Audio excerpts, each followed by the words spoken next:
Penceritaan perkongsian daripada Puan Salina kita hari ni. Bolehkah saya sebut berapa banyak ni? Advice saya lah pada pesara-pesara lain, lebih baik alihkan duit pesara tu yang kita dapat tu invest dalam emas. Tapi janganlah semua. Separuh tu kita simpan untuk tunai. Sebab kita akan pakai untuk dana kecemasan kan. Memang teruja lah, macam tak pernah lagi lah dalam hidup boleh pegang benda 500 gram ni kan. Saya satu soalan lagi. Hari ni Puan datang ambil emas kan? So ini kira hari yang pertama lah ni, yang besar macam ni?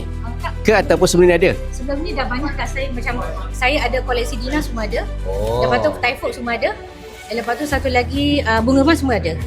Yang ini ekstra lah. Ini ekstra yang pertama kali yang besar lah.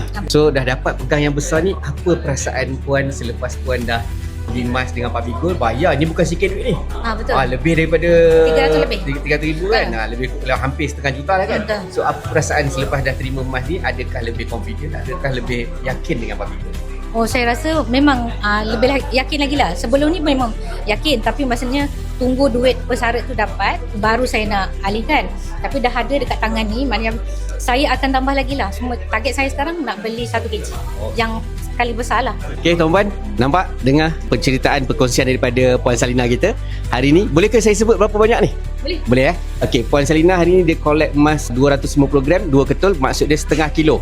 Tapi Puan Salina dia target nak beli 1 kilo seketul. So bagi tuan-puan yang belum lagi confident, belum lagi yakin dengan Public Gold, ini adalah bukti yang mana penyimpan emas asalnya beli sikit-sikit dan hari ni beli terus 250 gram, 2 ketul. So terima kasih Puan. Okey, atas perkongsian tu. So kita harap video ni boleh viral dan kita boleh yakinkan orang di luar yang mana Public Gold bukan syarikat yang scam orang. Kita beli emas dapat emas.